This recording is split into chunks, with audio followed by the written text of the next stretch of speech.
چون ҳамасола дар шӯъбаи хунгузаронии беморхонаи марказии шаҳри Турсунзода маъракаи хунсупорӣ доир карда мешавад, имрӯз барои супоридани хун ба шӯъбаи хунгузаронии беморхонаи мазкур анбӯҳи зиёди одамон бо шиори хунсупор ва ҳаётеро наҷот деҳ ҷамъ омада буданд.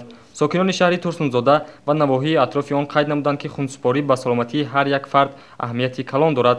аз ҳамин лиҳоз сокинон ҳамасола дар маъракаи хунсупорӣ иштироки фаъолона менамоянд.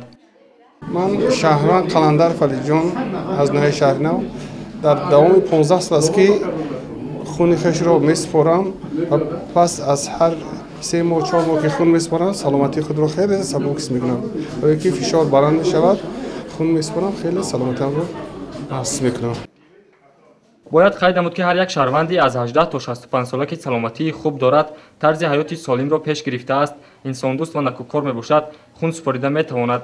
ҳангоми хунсупорӣ донор тамоман дардро ҳис намекунад, гуфт зимни суҳбат мудири шӯъбаи хунгузаронии беморхонаи марказии шаҳри Турсунзода Баҳриддин Ҷомиев.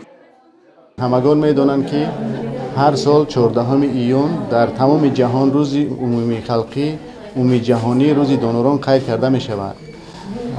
хеле ки медонед имсол дар моҳи шарифи рамазон 14 июн рост омадааст. аз ин сабаб мо камтарак рӯзи донорон мафхук гузарондем ба бахшида ба фарорасӣ иди шарифи рамазон мана дар беморхонаи марказии шаҳри Турсунзода як рӯзи донорӣ ташкил кардем ки тамоми халқи ноҳия бо хоҳиши худ бо тариқи хунсупорӣ беподош дар имрӯз омада иштирок намуда истодаанд.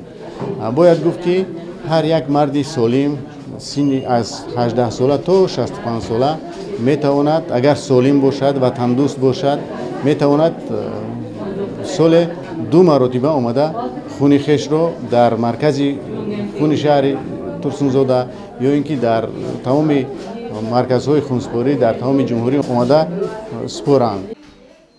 шахсоне ки мунтазам хун месупоранд мувофиқи таҳлилҳои табибон, олимон ба бемориҳои фишорбаландӣ, тез шамолхӯрӣ, бемории онкологӣ яъне саратон, буғумдард, сардард, радикулит кам дучор шуда ҳамеша ҷавон ва дар корҳои ҷамъиятӣ фаъол мебошанд. баъди хун супоридан бо як миқдор хуни гирифташуда моддаҳои ба бадан нолозим аз организм дур карда мешавад. шахс худро нағз ҳис мекунад, фишори хун мутаддил шуда дарди миёну буғумҳо гум мешаванд. бояд қайд кард ки хунсупорӣ бар организми одам бисёр фоидаовар аст ва касе ки мунтазам хун месупорад ба бемориҳои фишорбаландӣ, тез шамолхӯрӣ, дарди буғум, дарди миёндард ва ин чизҳо кам гирифтор мешаванд. донороне ки имрӯз омада хун супористанд бо шиёри хунро супор ва ҳаётеро наҷот деҳ омада супорида истодаанд. мана чӣ хеле ки мебинед дар имрӯз дар аллакай дар мобайни 2 соат қариб 50 нафар омада хуни хешро супориданд. ман аз тамоми шаҳрвандони ноҳияи Турсунзода хоҳиш менамудам ки касе ки ватани хешро дӯст дорад, халқи худро дӯст дорад, омада хуни хешро супоранд ва ҳаётеро наҷот диҳанд бо ин иқдоми нек. дар ҳамин рӯз қисми зиёди одамоне ки бемории фишорбаландӣ доранд ба шӯъбаи хунгузаронӣ омада хун супориданд. масъулин ба мо гуфтанд ки ин гуна иқдомҳои нек ҳамарӯза ва боз дар рӯзи донорон дар беморхонаи марказии шаҳри Турсунзода доир карда мешавад.